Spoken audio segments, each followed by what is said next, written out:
Welcome to Politikin With Kings.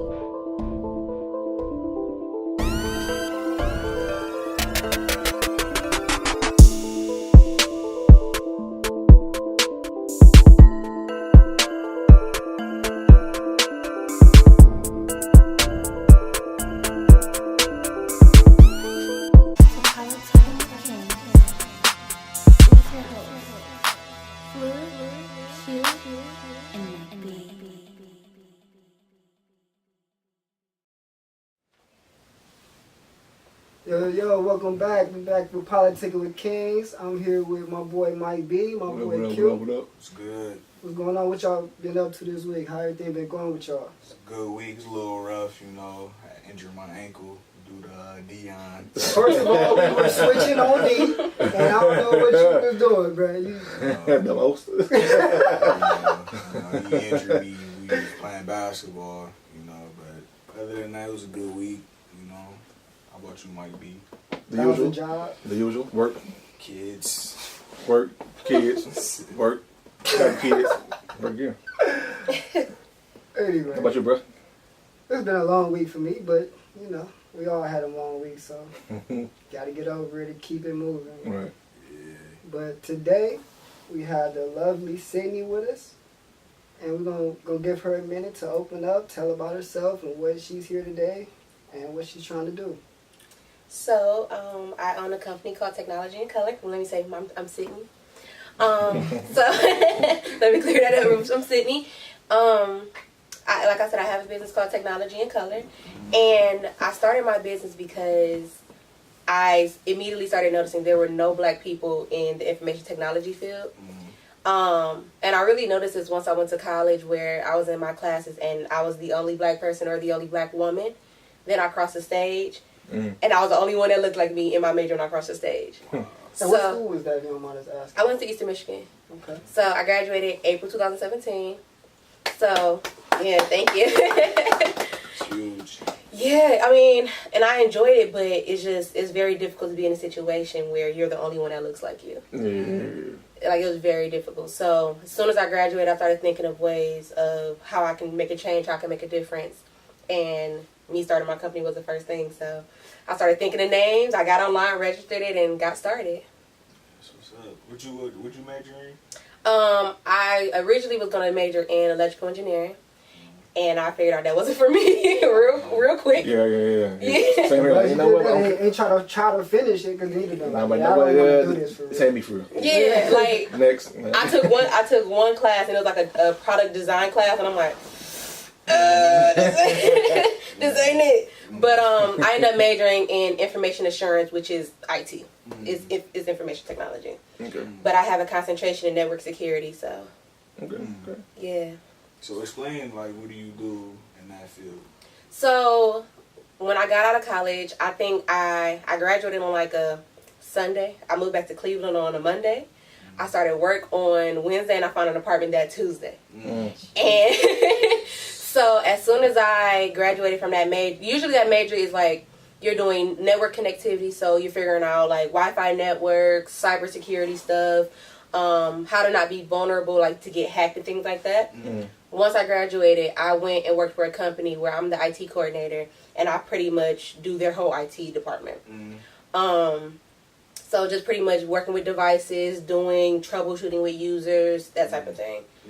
So with Technology in Color, I actually am in the school. I'm in the high school I went to, which is MC Squared STEM. The second graduating class. I don't know if anybody knows what that is. I don't know if y'all know what MC Squared is. It's I'm hip to it. yeah, but I work there, or I'm there, and I pretty much help the students get into college level courses with IT, because when I was in my classes, I just felt like I didn't know anything that these people was talking about. Like, I'm looking around like, man, they've known this stuff forever. I ain't. Right. So I really wanted to get them prepared for college, understand what IT courses are, and I also do financial management and college readiness. So do you have any time for yourself? I get to sleep. Like, I was going to ask you what you do in your spare time. Like, yeah. Sleep. In my spare time, I really just like eat and like sleep, and I watch a lot of TV. Like that's how I decompress and like separate from reality. There you go, man. I watch reality shows. busy weeks and months when you gotta find time for yourself. Yeah, and like the crazy thing is I'm dealing with high school seniors, so Yeah. it's a lot. So many personalities. Attitudes. Yeah, it's a lot. So I definitely just try to like separate and just be ratchet a little bit, watch Love and Hip Hop, or I actually watch I'm watching this show right now, Queen of the South, about. I heard it's on about it. Netflix. Right? It's on Netflix, I yeah. heard about it. My cousin. Yeah, it's like a little violent, but it's like I relax watching that shit. A glass of wine. Yeah. He's starting to show himself more and more. Yeah. Last week, his family skating and Hey man. this is his song. Like, I'm a chill, man. I'm grown, but I'm 24. You know what I'm saying? Like I'm an old soul, so that's how I am. I be chilling. I drink wine, man. I ain't saying I was drinking wine. I'm gonna have to get y'all y'all with one. The pinky. No, I'm gonna have to get y'all with my Aki, my cousin girl, and her dad makes wine. This wine was like, I had one sip, it had me floating. But I'm like, what is this, bro? Is this moonshine? That's liquor. That's liquor. That ain't wine. That's liquor. But it's good. I'm gonna have to try to get. Quincy, so what you drinking? You drinking red or white? My favorite wine is not those. It's actually called Manischewitz. It's a Jewish wine. Ooh, I don't know. They got like 3 flavors: Concord grape, blueberry, and I think just regular or blackberry. Blackberry. It's good. 2 cups of that, you're gonna be tipsy. That's what I drink. Or I drink just regular Moscato or something. Wine drunk is better than hard liquor drunk. I like drinking hard liquor because I'm with these two. That's what Hey, they don't drink. do that. I'm more of a cannabis guy. You know what I'm saying? So to be real, I'm more into the cannabis industry. All right. So you trying to sell something? I don't want to. I don't want to say. I feel it. Well, Pot Sydney, smoker. what do you prefer? Red wine is too strong for me. Like it put hair on my chest. It's too much. So I do white wine real quick. I love white wine. I got the big glasses. You can hold it like a basketball. Like Oh, you trying to tight for real. yeah. Wine Yeah, so Damn yeah. high schoolers, that's what it is. Yeah. So I come home and I'm like holding a cup like this with white wine and then I'm good. I'm Yeah, good. silly. All right, let's that's kind of got off what we. So out of all the majors in the world, Right. why IT? What's your name? Well, I chose IT because A challenge. it's a challenge, and I love understanding how things work. Mm-hmm. Like even when I was younger, like I was taking apart everything just because I'm like, I wonder what this does. Like, so and then very very early, I started being like the IT person for my family. Somebody computer break, Cydney, can you come over and the Wi-Fi not like all that stuff, hooking up the TVs. I'm sure everybody had to do that. Oh, yeah, definitely. Yeah, but Man, how to do everything? yes. I get calls every week TVs, about it. Yeah, like very early I was an IT person, and then especially once I got to college, I was like, yeah, I'm really enjoying this, especially learning about cybersecurity and like finding out people like Sony got hacked. That was so interesting to me. It's like, how did y'all get hacked? Like y'all one of the biggest companies. Like how did Easy. like Target, the little Target getting hacked, Chipotle getting hacked, like that to me was like, what are y'all doing? Right. So I really wanted to figure out like I gotta get more into this. I want to figure this out. So What you going majoring in that? What made you want to help our people get in because when I was in, like I said, when I was in those classes, I felt very, I don't want to say lonely, but if you're in a class and you have this professor who's been in this thing for like 30 years, right? They've been teaching this topic for 30 years. And everybody else that doesn't look like me, they got it. They good. Like, because they have been in a position where they've gone to a high school that has given them that information, or the teacher is more willing to talk to them in a way that they can understand. So for me being in those classes, I'm just like, I just couldn't relate to those people. I couldn't relate. And a lot of the times I felt stupid because I'm like, how come they know this stuff and I don't? what is it about me that, you know, and I had to figure out it's not me. It's just, I just didn't get the same opportunities. Exactly. Yeah, I just didn't get them. So I started looking at the statistics, and African American women make up 3% of the information technology field. And to me, that was like, I don't want no other black woman, no other black man to walk the stage and be looking around, and they're the only one that, you know, that's there. That, you know, the same thing I went through. I don't want that to happen. I don't want any other black child to be in a classroom and be looking around and they like, guess I'm on my own here. I don't want that to happen. So I felt like I'm not gonna complain about it. I'm not gonna whine about it. I'm gonna get out. I'm gonna fix it, or at least try to fix it. That's what we need. It takes one person to get it started. Right, yeah. Right. We need more people like you to push our people to do stuff like that. Yeah. It's more than just hooping and playing football and music. Yeah, and like the biggest thing is that I started noticing, and this is no shade to nobody, but I started noticing that a lot of black women and black men my age, they don't even know that technology is an option. They go into like nursing, which is a great thing because we need nurses. They go into nursing, they go into, you know, the factory or whatever. Like I feel like they're not reaching, some of them are not reaching their full potential because they don't know there are other opportunities for you to make money. There are other things you could be doing that's outside of the medical field. Like, and the medical field is great. I can't personally do it. But you know what I'm saying? But there are so many opportunities. Like, you have these people on social media that love Instagram. And not even just a way of scrolling down the Explore page. They love it in a way that they can understand it, that they're building businesses and brands. And they don't know, like, this could be a serious business for you. You could be profitable from this. And it doesn't just have to be, I'm going Instagram and I'm on for 15 minutes and then now I'm on my iPad. These people are on their devices constantly. They're making moves on the social media, making it to a career. You don't have to be an STNA. Like, so you hip to like the clickback bank or whatever, stuff like that, where they post like pop up ads and stuff like that in internet marketing and stuff like that. Yeah, like clickbait. Yeah. I was looking at that. He got me hip to it. It looked interesting. Yeah, because and it's crazy because the people that are doing that stuff, I'm sure they know. I'm sure they find it very interesting, but it's like, y'all could be doing so many great things for these companies and making a ton of money. And the one thing I will say, right before I was about to graduate, I talked to this advisor, and this white guy, and he was like, you know, I don't want you to take this the wrong way, but you're a black woman. You about one of the only black women in this field. You need to go into network security because by the time you graduate, you'll be making $70,000. And I was like, all right, yeah. Why not? You know? Yeah, why not? But I just feel like people don't know that they could be making do it. And that's what it is too. Like, people don't know it's a scary thing. Like, right. You don't know what you can do because you probably went to a school that don't give you the opportunity. You know? So we don't know what you can do. See your full potential. You just fall in with the norm, the in crowd. Exactly. And it's so easy to fall into that. And it's like, I want to make the difference because especially I have seniors right now, and these kids are so smart. They go to a STEM school. They know. I don't want to say they know everything, but they good. Like, they know. Yeah. And I'm like, y'all like technology? No, I don't like that. No, that ain't really me. I don't really like computers.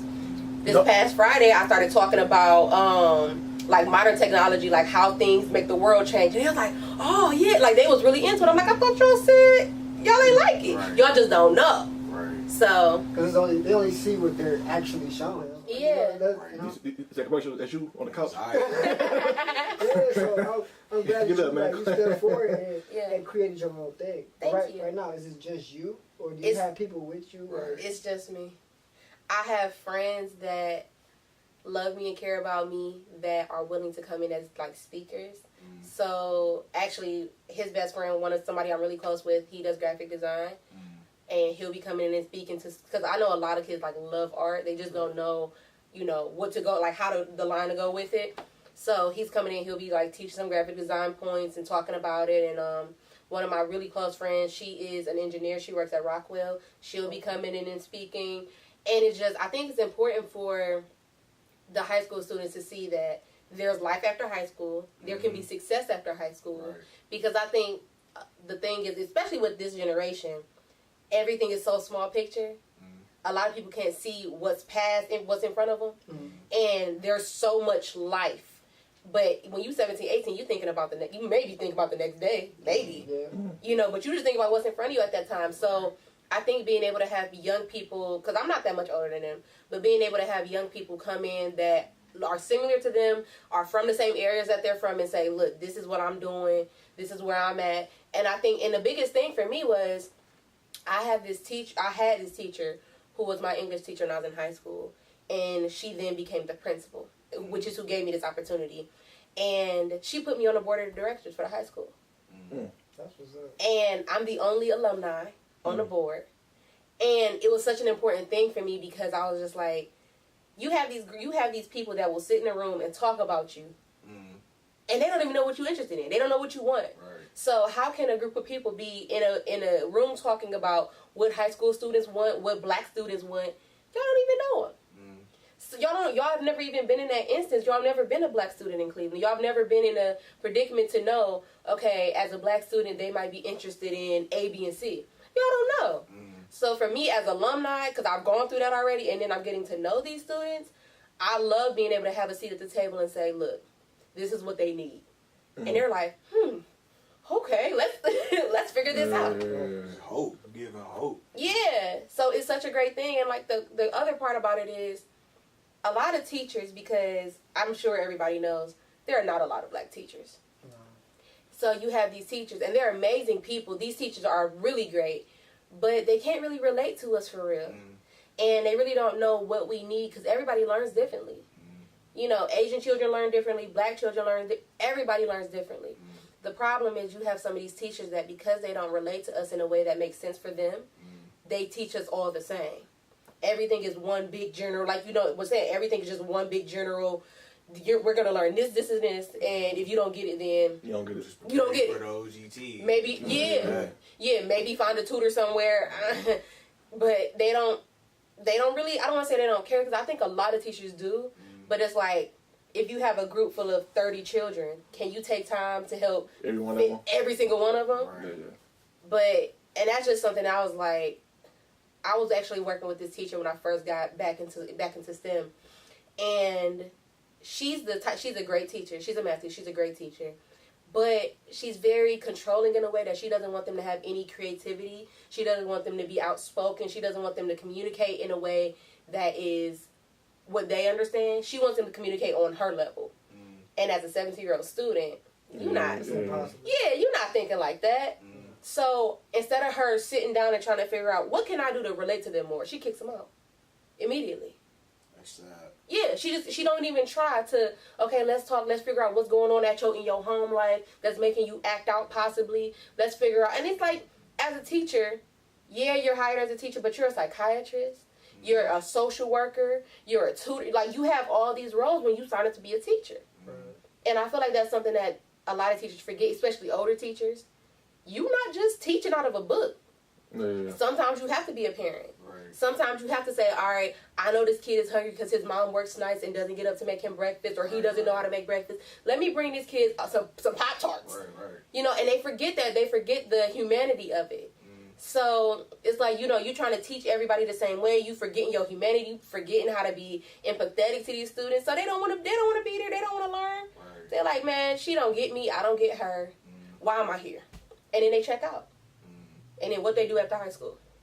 Nothing. Because education isn't fun anymore. Learning isn't fun anymore. That's crazy. I commend you for doing what you're doing, because, like you said, most teachers don't take that extra time. I'm not sure I understand. Me either. Take that extra time to devote to their students. You know what I'm saying? Like, that's huge, especially in Cleveland, like in the inner city. Like, they need that. Some students, I understand. Some students don't do what they're supposed to do. Right. Because my dad, he works for Cleveland Public Schools. He's a substitute. He tell me all the time, like, there's some students that actually want to learn, and there's some students that's just there. Yeah. Like, they'll just because they forced. Yeah, they forced, and they'll just come just to go to school. Like, have somewhere to be. Yeah. Just like those, just like if y'all ever been on a college campus or whatever, you had those people that don't attend the college, but they just want to be there just because that's what's fun. You do have, and it's like you in defense of some of the teachers, you do have, like you said, you do have students who just really just there because their parents is at work and they're going to be bored at home. So they're like, mine as well. Yeah, free lunch. Mine as well. But a lot of that is also, why don't you step back and see what's wrong? Why don't he like school? Something especially, I will say, especially with black boys, between 3rd and 5th grade, something about black boys in education switches. Because a lot of the educational courses are geared towards girls.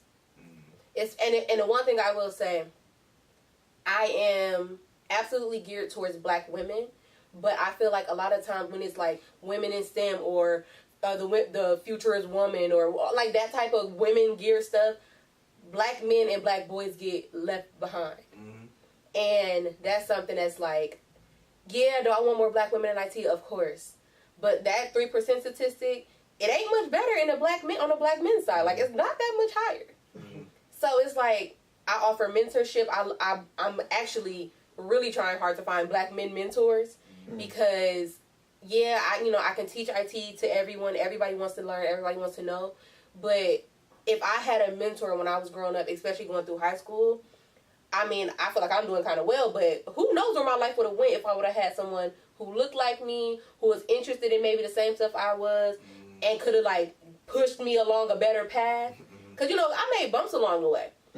I would have loved to have somebody that's like, look, maybe you shouldn't do that. Right. And I feel like there's a lot of students that, they want to go into these things and they don't know how to do it. Yeah. And who can they ask? The college advisors?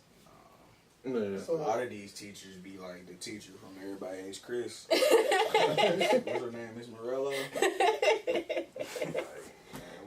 That's sad, man. How I feel because I have no daddy at home. Like, what? Daddy at home? I have a family. Like, what you mean? You starving, Chris? I think that people don't eat. I'm like, what? But I like you say you want mentors and you want people to understand the technology side of it. So, like, do you guys have, like, well, not you guys, because you right now. It's just me. Do you have, like, workshops, like, people that just come attend to, like, learn some of the basics, or do you plan on having that? Or, right. So, I will clear that up. To be a mentor, you don't necessarily have to be into technology. That's what I would love, of course. That would be ideal. But I'm able to step back and see the bigger picture, which would be they just need somebody. Right. They just need somebody that can understand them, relate to them in a way that makes sense for them. Somebody that can say, hey, I'm here for you, I care.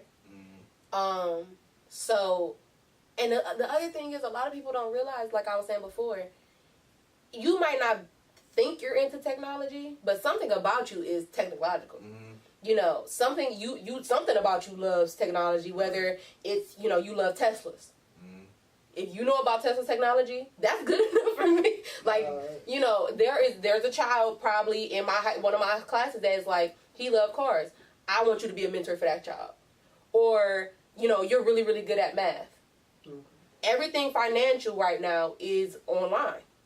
Let's tie that together and you be a mentor to that child because he, his parents might not be working. He's trying to work on his own. He's 17, trying to work multiple jobs. Let's talk to him and figure out a way that we can tie in the money management piece and your life experience, your wisdom, and help that child be great.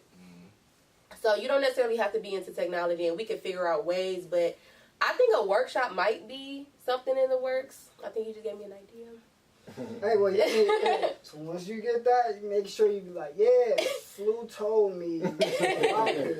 So, yeah. So they, what I'm saying, get in there, like, I'll get 1%, whatever it is. You know what I'm saying? Don't forget about us, though. Yeah. Politikin With Kings came up with this. Yeah, for sure. The one thing I will say is I have some great people behind me. Like, I have people like you, and then I went on Channel 3, I want to say, I think it was in June, I went on Channel 3, and Bessie Kling is the chief meteorologist, and she gave me so much love, and I did not expect it. Like, I really thought it was just going to be like a, what are you doing, how are you doing interview.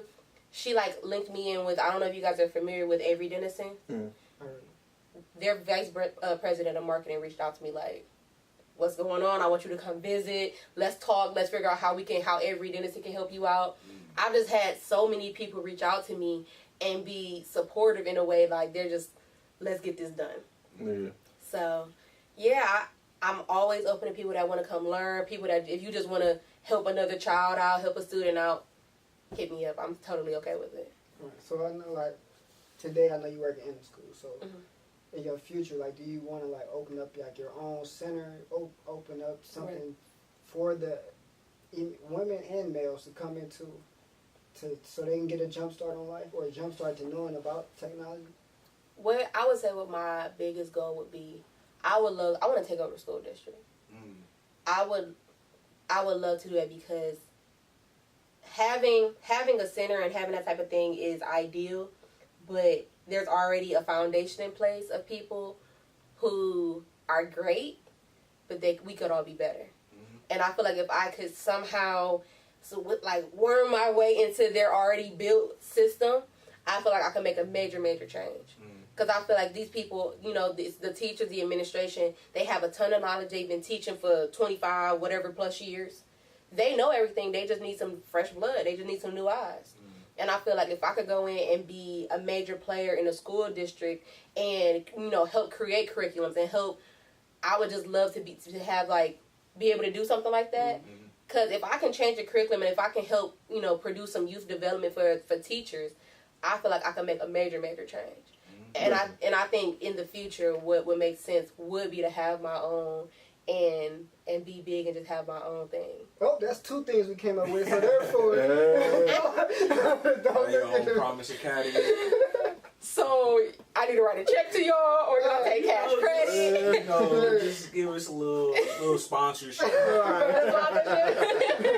Sponsorship. Yeah, definitely. Because I don't know, I'm gonna have to cash out somebody with these ideas. I don't know people have checks anymore, so you ain't right. I don't have a check at all. I was just talking trash. I don't have a check. It bounced. Because I say people always like write a blank check. I'm like, shit, nobody got checks no more. Yeah. They print them out, like, you know what I'm saying? But no, it's like I said, this is just dope to see a young African American female, which you guys like have so much weight against y'all, like to not do anything, but just to be sorry for the people that's on welfare and everything like that. But they set you up to just live that life and just barely survive, to have multiple kids, multiple people, just to, and the system is against us. Yes. So for you to do that's dope for you. Like that's really it's really strong. It shows you how strong you are as a person. Thank you. Yeah, the system is definitely against us, and I just want to be a voice, and I would love to be an image for people to say, like, okay, I don't have to go down this path. I can go down this path. You know, because like you said, there are so many things that are going on in our world that are making black people feel like they can't be themselves, that they can't live life how they want to live life. And I feel like we set the world up. We do. Everybody wants to be like us, man. Like, yeah, you know how Wycliffe is. Like, you'll see a sprinkle of them white wiggers. Yes. You like. Yes. They want to be like us. They want to be us. We set the tone. We set the music, the style. We just we just gotta get in this field. Like technology, we get into that. More of us get into that. Like they can't fuck. Because that's like one of the only things we're not touching. Right. We got people everywhere. Like we don't got them right now, but we just had a black president. Like you know what I'm saying? So think about all of. If we got into technology, what we could do. Because we in fashion, we killing fashion, right? Well, we the culture. Like, we do all the fashion stuff. Right. But it's like, all the stuff we doing right now, like music, fashion, we on the news, what's his name, Don Lemon, like, we're everywhere. Speaking of that, you see the guy that's, I don't want to say running, I don't like to talk about him, but that guy. 45. That's it. Okay. Yeah, 45. That's it. You see, like, once somebody shows their knowledge, he always try to put it down so everybody will know. So like for somebody like LeBron or anybody to come up with something like that, he's like, dang, how can I tear him down because I ain't think of this, like you said, and he's a black man. I think it's just us as a people, we getting hip to how we really run shit. Yeah. And he hated. Yeah. because the more they can keep us down, the longer they can keep us down and keep us ignorant. Because that's the goal. That's what it is. Yeah, keep us dumb, ignorant. Yeah. Keep All the us stuff dumb, what's going on for telling you your kids are on these different medicines. You got ADHD when you really don't. Yeah. They just giving you medicine to keep you on it, Yep. make you hyper and all that stuff. Like Yeah, I mean, the more they can keep us in a small, yeah, because it's like if you don't know anything, and I tell you that you're not gonna know anything, eventually you're gonna start knowing. Man, I don't know nothing. You know what I'm saying? Like, though, I will say the one thing that's killing me right now is there are so many, and I'm sure it's everybody, but in my world, there are so many young black people that don't have a lick of information. And they will get on Facebook, they will get on Instagram, they will get on Twitter, and they will spread this stuff, what they've read on a website that's not really a legit website, and they spread this false information. And now, because you are in such a position of not knowing anything, but you seem kind of smart, so now your friends that are in that same predicament, they're like, my man said that the earth is flat. Yeah, it is. You're crazy. So maybe it's flat. Like, you just go with the flow. Where the wind blow, that's where they want you to go. yeah. But it's on you. Kyrie said so. Right. You got a ring. Kyrie my favorite player, so if he says flat, that shit flat as hell. But And it was like, you don't really. And it was something I was just talking about. This is for real shit. It was something I was just talking about, the fact that you have people of power, people of that are in the media. They have such a strong following, and they will let the dumbest shit come out their mouth. Like, why would you? You know you got a following, especially you got young kids that can't afford to be here and stuff like that. Yeah. And you putting that stuff out in the air. And now and then you can't argue with these kids. They like, nah. Like you said, Kyrie said that. Right. But no, then again, it goes to the parents too. Right. Yeah. Parents. So you gotta parent. you gotta be a role model. Like, don't tell a kid you can't do nothing. Like, son, daughter, you can do what you want to do. And that's the other thing. A lot of parents don't want to parent no more. Right. I wouldn't say that. I just. But the It parents, depends how you grew up. Like nowadays, you got a 20-year-old mom, Yeah. a 35-year-old grandma, Right. no, and a 50-year-old great grandma, Right.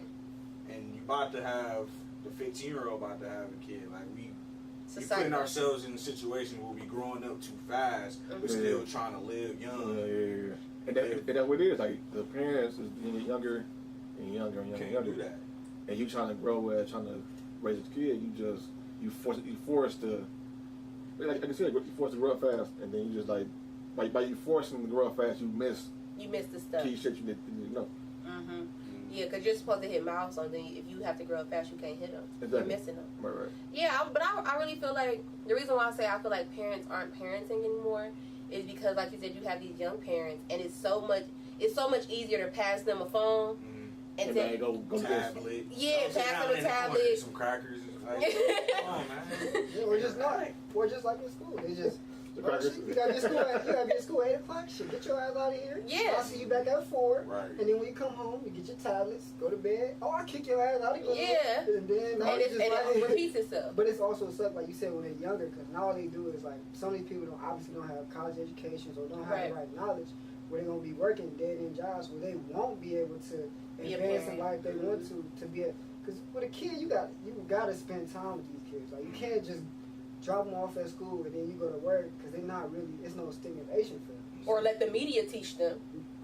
And it's so crazy because generalized. Yeah, it's so crazy because I have people that are around my age that they'll say like, "Oh, the streets raised me," but like now you have these younger kids where Instagram is raising them. It's not even really the street. Well, it's still the street. No. Yeah. Because I mean, anything you see on tablet, you probably see it in the street. Yeah, or yeah. iPads or whatever. Yeah, Right. Because it's to the point that kids know every song on the radio. But the homework be like, I'll get the homework. Because you're in the wrong shit, man. Can't read the book. Can't read a simple sentence in the book. But read it. Lyric. No lyric, yeah. Yeah. That's so sick. How is that? Watch me whip. Watch me in there. Yeah, they know all the But they you all the can't, but you dances. can't even spell with though, because you're just watching them do it. Like you can't. Get my belt and do that homework. You should, like, no, it's sad though, cause like it's sad cause like parents younger and then you. It's like you go to school, learn one thing. It's like, look at this shit. See it on TV, fashion money. I want to do that. Yeah, and it's so much easier to, you know, that lifestyle looks so easy. Right. That, you know, oh, he got money, how he do that? But it's like the crazy part is, like, you have these rappers that give out this image like, oh, I just trap, I get money, I'm in music, I'm a rapper, this is what I do. Like 2 Chainz just married like a professor, like a college professor. Yeah. But what do? Yeah, he just married this college professor. But what do 2 Chainz should rap about? And first of all, no shade, because 2 Chainz is that's my guy. Yeah. But you know, but what do he rap about? But what they say on Wildin' Out? Did you see the thing on Wildin' Out? About nothing. We just talk about 2 Chainz rap song. Something about nothing. This did. Yeah. The song's about nothing. No, no, cause I see that shit on TV. They go outside, I'm a trapper, get killed, or kill somebody. Then they like, Yeah. And be confused, like what? Right, because that's one thing. Like my cousin, he not a rapper, but he's like in that industry of trying to kind of be like a mentor. Yeah. So like when people see it on TV, it's all a facade because the stuff that they see on there, all the money is not theirs. All that stuff is rented. Like they don't get everything from their shows. They don't get all of that, but the TV or Instagram, whatever it is, it'll persuade you to be like, yeah, if I rap one of these whack ass hooks that they be having, if I can get one of them, I'm gonna be rich. But you really not like. But And the crazy part is, like, y'all ever watched the Left Eye documentary? Yeah. When she was talking about how albums are really broken down, and you get like 10%, you get 10 cents every album sold. Yeah. And I feel like I would love for everybody to watch that documentary, because if you just knew, it's so, yeah, you know, these companies can give you a $15 million advance, something like that. Yeah, you got that money, but you gotta pay it back. Yeah, cause VO sales, all that shit expensive. Yeah. Tour dates, that shit expensive. Yeah. Before you came, I was sharing with them about R. Kelly. Like I was listening to the song he put on YouTube, and he was explaining how he don't own none of his music. Yep. Like he lost all his hits, Yep. 12 play, all that. Whew. The whole 12 play? Yes, all that. All the plays. All the plays. So play part 2, 3, all all the that shit. banger, all the R. Kelly bangers. And it's so sad because, first of all, I heard he didn't even know how to read. Yeah, Did I y'all heard hear that that? too. I heard that too. Him and Floyd. you can tell Floyd, just looking at Floyd, like, yeah, that man know can't read. Dodge a punch though. Right, you know what I'm saying? If he wasn't fighting, what would he be doing? Shit. Can we kill him before that be your way? What nigga? What? Some money? Some money? I just be so nervous because what's that other, Broner? Broner makes me, like, feel some type of way. I don't. Just He used to be my Cincinnati. guy, but he ridiculous now, man. They're ridiculous. And, like, it's crazy because I'm actually on strike against Kanye right now. I don't speak for Kanye, man. You don't speak for Kanye? He lost me. Yeah, I'm on, like, major strike from Kanye right now. I mean, you.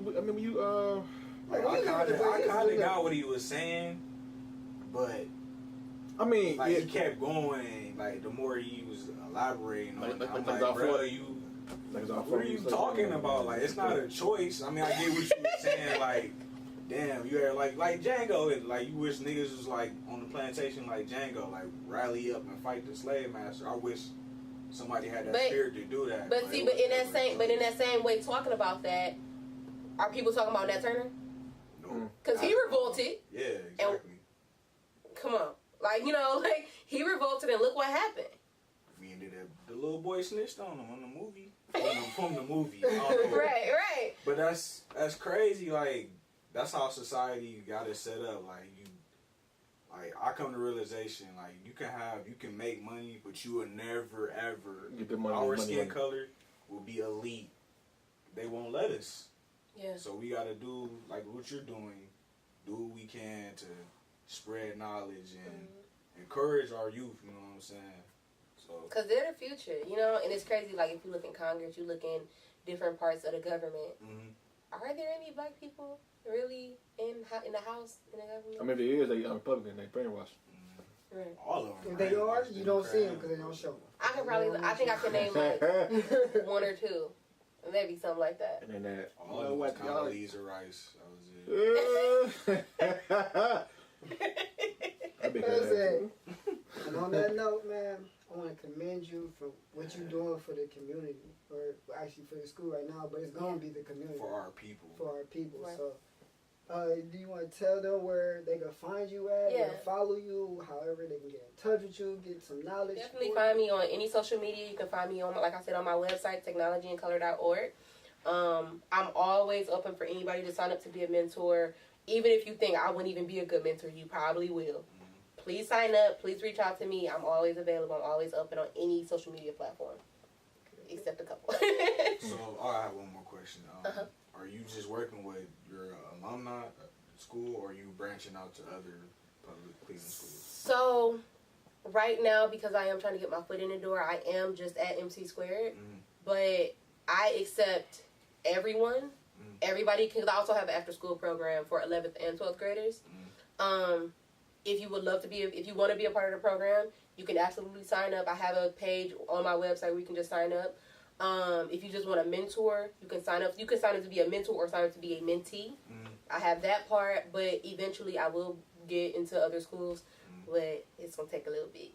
Okay, well, do you have anybody that you want to shout out behind the scenes that help you get to where you at, or just any people that's influencing your life? I have such a long list. Like, I'm gonna have to like go get like a big sheet. I have so many people in my life that have helped me get to where I'm at. Like, I have a wonderful, wonderful partner. Well, let me not say partner. They go, yeah. Is she one of them? Oh, is she one of them? L word. Let me not say that. I have a wonderful, wonderful boyfriend. You go, girl. I have great parents. I have wonderful aunts that are behind me and stand behind me, and everybody that have given me opportunities, like my principal that is the principal of MC Squared. Just everybody that gives me attention and says good job. Like y'all, like I shout out y'all. Appreciate it. I'm so thankful to be here, and I'm very grateful for the opportunity. Appreciate it. Glad you can. Be happy to have you. Thank you. Sure, that shit raw for real. I ain't It even is. lie. I'm inspired. You might see my name come across your desk. Please. You should run for mayor like in a later time. I might do it tomorrow. You might see me pop up on something real quick. No, you never seen him. Let me You know never if seen you him. need me to pass out stickers. I go door to door, make sure.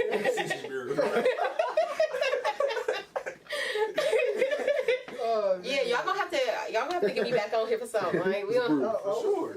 yeah, I'm gonna have to come back. This is definitely lit. Like, I love what y'all doing. I was watching some episodes. I'm like, all right, I'm saying, Thank you for the support, because it seems like we're not getting as much as we should. Because some people don't want to support their own.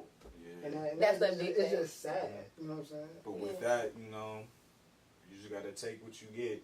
Move on. You can't worry about what everybody else think of you. You gotta think of what you think of yourself. You know what I'm saying? Do what you feel.